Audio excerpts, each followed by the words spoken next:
네, 안녕하세요. 커쇼입니다.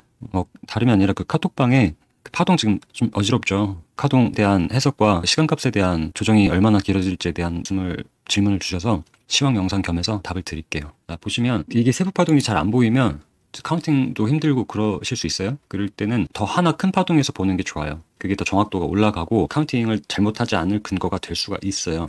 그렇게 접근하시면 돼요. 그리고 제가 봤을 때는 지금 좀 늘어지고 있어요. 분명히. 이게 뭐 임펄스로 카운팅 하시는 분들 계시고 한데 제 눈에는 이거 다 조정파거든요. 여기서부터 11만 2천부터 다 조정파로 보여요. 카운팅 자체가 다. 그래서 지금 약간 가격 조정 말고 시간 조정으로 해서 기간 조정으로 빼고 있지 않나 싶어요.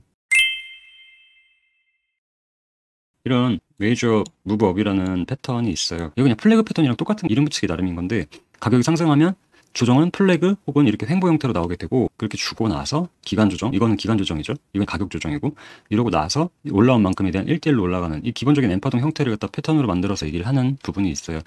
이쪽 참고를 하시면 계속 계단식으로 올라왔죠. 이게 이때랑 비슷한 관점이라 생각하면 돼요. 이게 기관들이 사실 끼니까 계단 형태로 나오는 게 이 패턴이다 라고 보시면 돼요. 충분히 기간 조정도 꼭 이렇게 떨어지는 게 아닌 옆으로 밀리는, 이러면서 힘을 모으는 형태가 나올 수 있다 라는 걸 하나 아시면 좋겠습니다. 자, 그러면 현재 나올 수 있는 패턴을 한번 볼게요. 그래서 이 트럼프가 주식사라고 했을 때 이후로 신고가를 찍고 나서 나오는 패턴에 대한 형태를 봐야 되는데 지금 보면 이렇게 조정 한 파동 떨어졌어요. 이거는 지난번 영상에서 이렇게 말씀을 드렸죠. 이거 썸네일인데 대세 상승 중에 눌림 가능성이 있는 자리다 라는 게 뭐냐면 여기 얘기한 거예요. 여기 이걸 카운팅을 할 때 WXYXG를 보든 어떤 형태를 보든 여기 오파동으로 떨어졌고 B파는 당연히 N파동으로 나와야 되기 때문에 그럴 가능성이 크기 때문에 이게 조정을 여기서 끝내고 가는 게 아닌 여기서 조정을 더 이어가겠다고 한다면 여기가 주말 무빙 포함해서 이렇게 해서 1대1로 이런 형태로 완성하면 되는 자리이기 때문에 아까 똑같죠. 무브업 패턴하고도 비슷하죠. 이런 형태로 여기 조정이 나올 수 있는 자리가 돼요. 이게 N파동으로 올랐다는 건 결국 조정파일 뿐이고 여기서 신규로 상승을 했으면 여기가 조정 끝난 건데 아니라면 당연히 얘는 여기 A파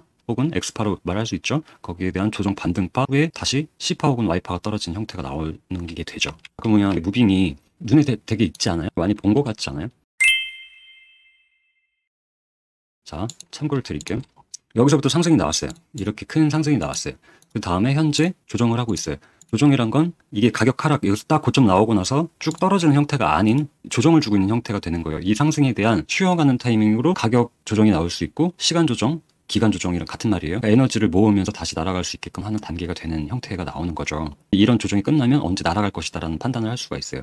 그렇게 되면 우리 작년에 저 밑에서부터 카운팅하고 왔을 때 여기 4파뭉치라고 했잖아요. 이때랑 무빙이 비슷한 거예요. 이런 상승이 나오고 나서 여기 이런 가격 조정을, 시간 조정을 준 형태로 나오는 복합 조정이 나왔던 형태가 돼요. 지금 되게 이게 이 차트랑 유사하지 않아요? 이게 흐름이? 그쵸. 여기도 아까 무버 패턴 나오는 식으로 나오고 큰 상승 후에 조정. 이게 프랙탈 개념이에요. 4시간 날봉이지만 우리는 1시간 가서 이렇게 볼 수가 있는 거죠. 그러면 결국에는 지난번하고 매칭을 할 때 카운팅이 어떻게 되든 흐름이 어떻게 되든 무조건 이 자리를 돌파할 때가 신규 상승파의 컨펌이 날 수 있는 자리가 되죠. 뭐로 가든 어떤 해석을 하더라도 그냥 날아가는 거예요. 여기에 대한 상승만큼. 그걸 염두를 하셔야 되고 지금 현재 아직은 파동이 완벽하게 나오지 않았어요. 여기를 조금 더 봐야 돼요. 왜 그러냐면 이따가 말씀을 드릴 건데 얘가 조정이 이어지는 복합 조정, 여기처럼 복합 조정이 이어진다는 이때는 카운팅을 이렇게 했거든요. ABC, ABC, 수렴. 즉 W, X, Y 형태가 되는, 혹은 이거를 A, B, C, 그다음에 X파, 수렴. 이렇게 볼 수도 있죠.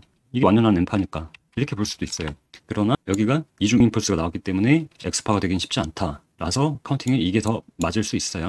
그리고 같은 형태로 가게 되면 뒤가 그려져야 되는데 이게 복합 조정이 되면 WXY가 되면 여기에 더 그려지는 모양을 봐야 돼요. 이렇게 볼 수도 있고 여기서 수렴 나올 수도 있는 거고 변수가 많아요. 플랫 나올 수도 있는 거고 얘가 5파동이 플랫이 나올 수도 있고 지그재그 3파로 봤으면 또 카운팅 또 달라진단 말이죠. 그러니까 길어져요. 그렇지만 우리가 볼 수 있는 건 여기 1대1 받기 때문에 조정이 나온 형태가 되는 거고 결국에는 얘가 반등 B파였다. 아까 원론적으로 돌아가서 조정 후에 반등 B파가 나왔으니까 C파가 떨어지는 혹은 Y파가 떨어지는 형태에서는 여기서부터 10파, 여기서부터 10파 혹은 Y파가 떨어진다고 하면 이 자리에서 얘는 이렇게 떨어져야 돼요. 팍 떨어져야 돼요. 팍 떨어지고 4, 5파를 그려줘야 돼요. 근데 얘가 1파가 너무 강하기 때문에 얘는 돌렸을 때도 엄청 떨어지게 되거든요. 그런 걸 감안을 해야 되는데 여기가 올린 형태가 이렇게 나와요. 얘가 여기서 강하게 떨어지지 않는다면 이 시나리오는 날아갈 수가 있어요. 자, 여기 복합 조정이 나왔죠? 네, 여기서 복합 조정을 본다고 하면 확실한 주황색 라인을 체크를 했고 5파동을 떨어지고 그다음에 ABC가 올라가기 때문에 여기가 10파동 떨어지게 되면 이런 채널을 볼 수가 있어요. 이 조정이 단순 채널이라고 보면 이런 형태로 떨어지는 무빙을 볼 수가 있어요. 그럼 결국에 물론 오파동이면 플랫이 나와야 되겠지만 이걸 3파로도 볼 수가 있거든요. 그렇게 되면 얘는 그래서 저는 3파든 오파든 중요하다고 해서 조정파에서 중요하게 보지는 않아요. 어쨌든 여기서는 이렇게 A파, B파 떨어졌으면 얘는 C파가 떨어지려면 1, 2, 3, 4, 5가 떨어져야 되는데 너무 1파가 C에 대해서 1파가 너무 강하게 떨어지긴 했어요. 그 전쟁 이슈 때문에. 그럼에도 불구하고 떨어지려면 지금 떨어져야 되겠죠. 그러니까 요걸 잘 봐야 되겠죠. 이 추세를 깨는지 안 깨는지. 떨어진다면 이런 채널링 형태로 해서 조정이 끝날 가능성이 크고 혹은 늘어지면서 여기에 대한 조정 A, B 다음에 어떤 수렴을 형태를 만들든 플랫 파동 만들든 이런 형태를 만들고 가야 되는 두 가지 중에 하나인 거예요. 그러니까 결국에. 근데 이게 언제까지 이어질 것이냐 아직은 몰라요. 이게 복합 조정인지 아닌지도 잘 몰라요. 좀 더 봐야 된다고 말씀을 드렸어요. 근데 문제는 뭐냐면 제가 말씀을 드리고 싶은 건 시간에 대한 문제를 말씀을 드리는 거예요. 여기 이 조정도 시간이 정해져 있어요. 어떤 분들은 좀 어려운 얘기일 수도 있지만 전 가격축만큼 시간축도 엄청나게 중요하겠다고 생각을 하고 엄청 많이 봐요. 심하게 보시는 분들은 그걸 X축, Y축을 Z축을 만들어 놓고 가상의 막 3차원으로 보시는 분들도 계세요. 근데 저는 그건 비추하는 게 뭐냐면 그 3차원이라는 게 약간 궤도 같은 느낌에 대해서 그 에너지를 보는 거거든요. 곡선으로. 근데 그게 별로 중요하지 않다라고 생각하는 이유가 뭐냐면 매번 쓸 수가 없어요. 복잡하게 보면서 매매를 할 수가 없기 때문에 매매는 접근법은 단순하는 게 제일 좋아요. 단순하고 많이 쓸 수 있는 게 제일 좋다고 생각을 해요. 그 부분이 되게 좀 중요하다. 그러니까 얘 같은 경우도 여기가 카운팅이 앞에서부터 되죠. 여기서부터 나온 거에 대한 조정이 아니에요. 체크를 여기서부터 했죠. 여기에 대한 조정이 아니에요. 4파로 카운팅할 수 있기 때문에 1파, 2파, 3파에 대한 조정이 아닌 거죠. 그러니까 1파에 대한 조정 여기서 받았고 3파에 대한 조정이 나온 거예요. 그럼 이거에 대한 시간값을 체크를 해볼 수가 있어요. 기본적으로. 여기부터 시작이면 이렇게 흐름을 탔어요. 거의 1대1 형태로 나오게 된 거예요. 신기한 게 뭐냐면 시간 피보를 탄다는 게 어떤 의미냐면 여기서 반응을 했을 때 각 고점들 나오는 라인들이 거의 비슷하죠. 여기랑 여기랑 그리고 여기 돌파하는 라인 1의 자리랑 이게 의미가 있어요. 기간값이 되게 중요해. 그리고 최소한 382는 돌려야 얘에 대한 최소의 조정은 끝나고 갈 수가 있는 조건이 돼요. 이쪽에서 이 382를 못 채운 시간대에서 올라간다? 얘는 떨어질 가능성이 훨씬 더 크게 볼 수 있는 거예요. 시간에 대해서. 이게 접근 방식이에요. 그럼 얘도 마찬가지로 같은 형태를 보게 되면 지금 상승이 돼서 얘가 복합 조정은 아직 모르겠지만 조정이 길어질 것 같긴 하죠. 그럼 얘에 대한 조정이 어떻게 나올 것이냐를 볼 수가 있어요. 얘 같은 경우도 382는 이미 채웠어요. 여기서 날아가도 할 말은 없던 거예요. 그럼에도 불구하고 걸릴 수 있는 자리는 618, 1이 된다. 그러므로 얘 같은 경우는 날아가려면 이런 자리에서 날아갈 수가 있다. 그러니까 늘어질 수가 있다는 얘기예요. 그러니까 즉 조정이 이게 A파임에도 불구하고 강하게 떨어지지 않는 기간 조정을 주면서 이런 형태로 밀고 나가서 조정을 끝나고 갈 수도 있다라는 형태가 나올 수 있어요. 그 큰 그림에서 보는 그림이 있었죠. 어느 정도까지 이렇게 길게 늘어질수록 얘 같은 경우는 쭉 늘어지고 이런 식으로 가면서 선에는 시간 조정을 줄 수 있는 가능성이 점점 커지고 있다라고 접근을 하시면 될 것 같아요. 내용이 좀 어렵나요? 그러니까 결론적으로 말씀을 드리면 어쨌든 주요 라인은 생기고 얘가 떨어지더라도 채널 하단에서 파동이 마감될 가능성이 가장 크기 때문에 그렇게 볼 수 있다. 내려와도 주요 자리가 볼 수 있다라는 얘기를 드리고 그러니까 이게 미리 카운팅을 한 거죠. A에 대한 B 나오고 즉 결론 말씀드리는 거예요. 얘가 떨어지려면 여기서 팍 떨어져야 된다는 거죠. 이거를 버텨버리면 끌릴 것이다라는 얘기가 되는 거예요. 그러면 하나를 더 팁을 드릴게요. 자, 이게 결론이에요. 이 결론을 잘 보시면 좋을 것 같은 매매에 도움이 되실 것 같은데 즉 임펄스라고 표현하는 그러니까 여기가 방향파 구간이에요. 가격을 변화를 주는 방향이 된 방향파가 되는 거고 얘는 조정파예요. 그러니까 에너지를 상쇄시키는 자리, 에너지를 모아서 다시 분출할 수 있게 만드는 자리가 돼요.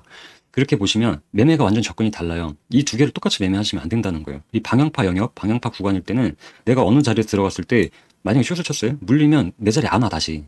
어디 가서 들었을 때 내가 숏을 치면 내 자리 안 온다고 시간이 끌릴수록. 근데 방향파는 다르죠. 방향파는 어디에 가서 해도 이런 자리에 가서 내가 물려도 롱에 물리든 숏에 물리든 기다리면 다시 와요. 그리고 수익을 내고 나올 수가 있어요. 그러니까 이 매매는 방향파 때는 방향이 틀리면 짧은 선절을 확실하게 쳐야 되고 정추세 타는 게 무조건 유리한 거고 숏일 때는 큰 변화가 없죠. 위아래로 변화가 없기 때문에 롱이든 숏이든 가격적으로 큰 변화가 없기 때문에 어떤 자리에 나왔을 때 이거를 쭉 들고 가거나 물을 태워서 다시 평단 작업을 하면 충분히 수익 실현하고 나갈 수 있다는 거예요. 즉 방향파 영역과 이 조정파 영역의 매매는 완전히 다르다는 접근법을 가져가시는 게 맞다는 거예요. 아셨죠? 작업 같은 거는 물타기 작업 같은 건 잘 해야 되겠죠. 그런 거예요. 평단 작업. 근데 단 한 번 이 조정파 방파 구간이 끝날 때 그때는 내가 역방향 몰렸을 때 방향파가 나갈 테니까 그럴 때는 내 자리 안 오겠죠. 그때 한번 딱 조심을 하셔야 된다. 네, 여기까지가 결론입니다. 또 찍으러 올게요. 약간의 도움이 되셨으면 좋겠습니다. 감사합니다.